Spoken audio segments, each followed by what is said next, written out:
I know about money market fund, but in case we have some people in the audience who don't know what a money market fund is, what is a money market fund and what does it do? I said according to Warren Buffett, you invest first and then spend the balance. 25%. And for most of the people, we believe in spending fast, we shall invest later. There will never be anything left for you to If something invest. is left, No, this portion that Warren Buffett is saying should be directed to investments. We're not just looking at investments, we're also looking at savings. The reason being, what motivates you to put money in the particular platform? Is it purely security, money that you can access, or is it money that you want to grow? And that's the line that differentiates savings and investments.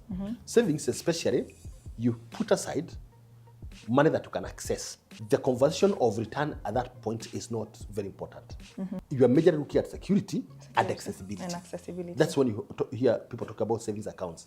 When you hear people talk about investments, you're looking at how to grow the shilling. I put in 3 shillings, I'll probably get back 3 shillings 50 cents, or I'll get 4 shillings. You want to multiply your wealth.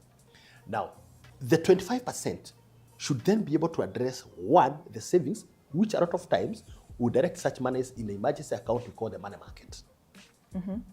Money market is a safe parking for your money where you can access with ease.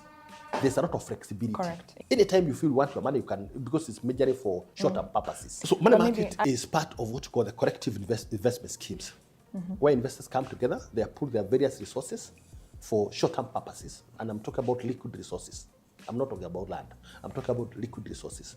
Where Anne has put in 1 million, I've put in 500, our brother has put in 700, the other one has put in 1 million shillings.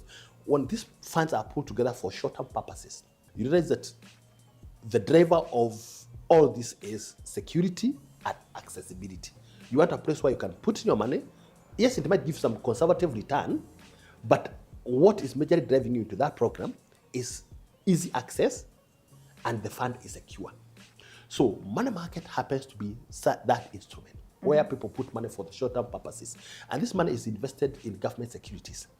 The government securities, you're looking at instruments such as treasury bills, the treasury bonds, we got the debentures, we got the commercial papers, etc. I see. The government majorly becomes the borrower of the money. Yes. But of course, when the government borrows, it will pay back with interest within the period. Yeah.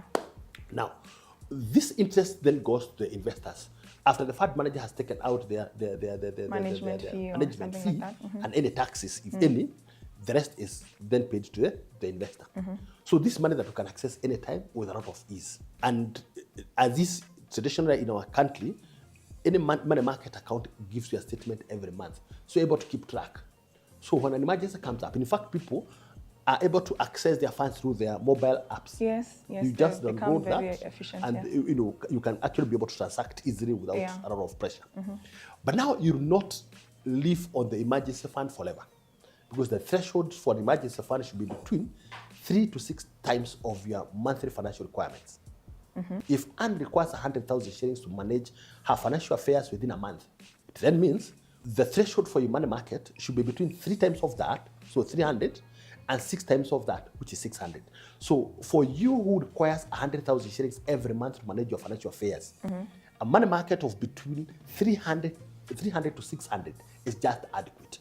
So we're talking about now the monthly financial needs. Yes, monthly financial needs. Multiplied by 3 yes. or to 6. To 6, okay?